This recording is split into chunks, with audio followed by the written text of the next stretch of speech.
I did not choose that piece of music.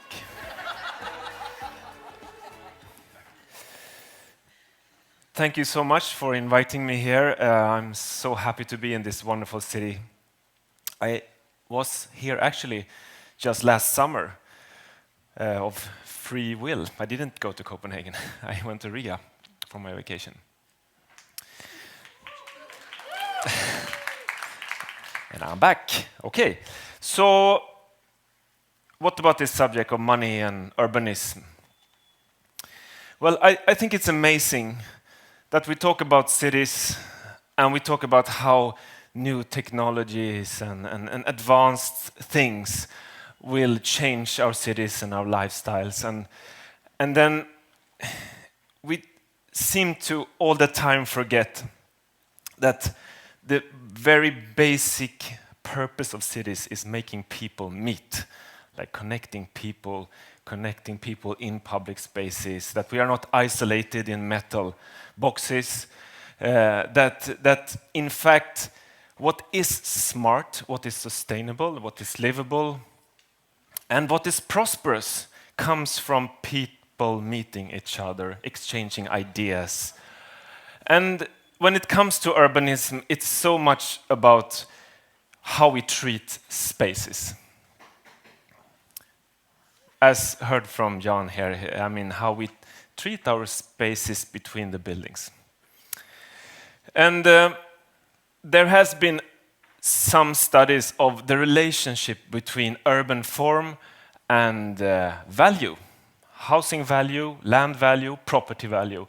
This report, for example, from United States, from the property professor, real estate professor Christopher Lineberger, he's so clear about this that he says when he's looking at the property market, he sees that the market is flashing very, very loud signals. We have to build more walkable urban places because when you look at the numbers, they are much more valuable.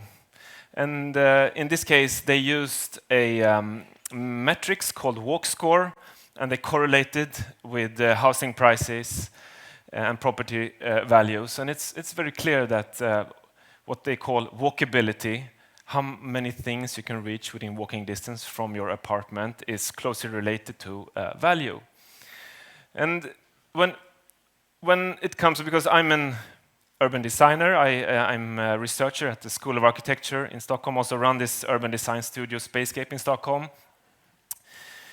We have to translate this to urban form, because that's what we are doing. We are shaping spaces and places. And so what is then the relation between walkability and urban form? Well, we know that density is important. We know that public open spaces are important to create these meeting places, but we also know that street connectivity is very important, because a connected city is also a city where it's easy to walk.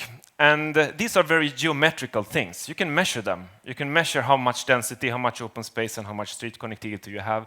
And we had a commission for the New York City Planning Department, and we got all this magnificent data, and we did the analysis. And if you add these three analyses together into one image, it looks like this. So in the dark green areas, you have high density, high share of public open space, and high street connectivity at the same time. And as you may recognize New York, you can see that also these places are very popular, very valuable, and very livable. So this is I think one of the most important people for New York, as mentioned, the former traffic commissioner in New York, Shanette Sadiq-Khan, who was part of making the transition of Times Square and Broadway into a much livable and more valuable place. And she actually has said, it is pedestrians, not cars, that drives the economy. Imagine the director of transportation in one of the most important, magnificent cities in the world saying this. It's a very strong statement.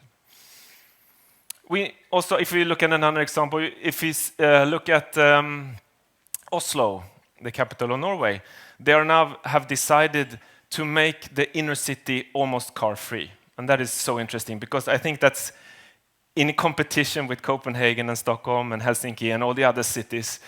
And this is the real estate billionaire Peter Ståhle, and he's all pro this. He says, I'm against cars in the city because I really see that making more places for people will raise real estate value. So at Spacescape, we did a huge analysis of the housing market in Stockholm region. We also did it in Copenhagen and in Gothenburg. We looked at 500 different variables, location variables, like the walking distance to restaurants and shops and parks and water areas, and tried to correlate it with housing prices. And the result is this. We found that if you know these 7 location variables, these urban form variables, you can explain housing prices and housing value by 90%. So of course we use it when we look at new plans for Stockholm and Gothenburg. We could do a prognosis of which value will be created with these plans. And also, as you can see, that it's all about walking distance. We even tested a lot of measures on car accessibility, on parking accessibility, all these measures that some people say are important, but they did not correlate with value. What correlated with value was walking distance and high-quality public spaces and streets. Then, looking at the office market, it was the next project we did. You could see that the office market is also driven by walkability. If you look at what explains office rents in the Stockholm and Gothenburg region, it's if you have walking distance to high-efficient transit, if you have walking distance to services, walking distance to other offices, like office clusters, and if you're in a modern building, then you can explain office rents by 90%. So as just a few examples, if you have walking distance to a subway stop or a tram stop in Stockholm, your apartment will be 20,000 more euros valuable. If you have a walkable street system, connected street network, the apartment will be more than 15,000 euros worth. If you have a lot of services within walking distance, 25,000. Parks, also, these things can be measured. And if you add up, if you have a new development of, say, 10,000 new apartments, parks are valued up to, say, almost half or maybe 500 million euros. So it's a lot of money in public spaces as well. And we use these models, these measurements, to look at new plans. And often municipalities and cities want to know, okay, if we do like this, what will be the consequences, or if we do like that? Here are 2 urban plans for a new large city urban center in the Stockholm region. And well, in scenario A, you have one value created. In scenario B, you have almost 5 times as much. So let's look at scenario A and B in a visualized manner. This is existing situation, and scenario A would maybe look like this. You add housing, you add new buildings, and the politicians say, okay, now we have built new housing units, and they can count that. But if you add the same amount of housing units to this place, it could look like this. So in this case, we added housing units, but we also added parks. We added ground floor activity. We added a walkable streets system as well. So of course, in this case, politicians can understand that you can add housing, but you can also add value when you create good public spaces. Here is a project we did in Stockholm where they calculate. We did the design to cover up a highway, and we also built on top of the highway, and then calculated the value, and then could also prove that covering this highway would be would actually be profitable to developers and also to the municipality. In Stockholm now we have decided to extend the subway system There's been a big discussion. We got the commission to analyze the effects of what if building this new line and start to build these new urban centers around the subway station, what value would that create? And when we did this analysis, I think it was the tipping point when the politicians decided, like, okay, this will actually affect the attractivity and the deliverability of our municipality, but also it will create a lot of value. So then they started to work for the new subway. We also did a housing development analysis of Stockholm and looking at putting new housing in the most attractive places using this model. And when you have these numbers, you know, of course, you can do many things. Now I will show you maybe the most spread image that we ever did at Spacescape, and it's this one. Because we calculated that it was possible to build 140,000 dwellings in the Stockholm region. That was the number, and that now they have an aim for that amount of new housing to 2030.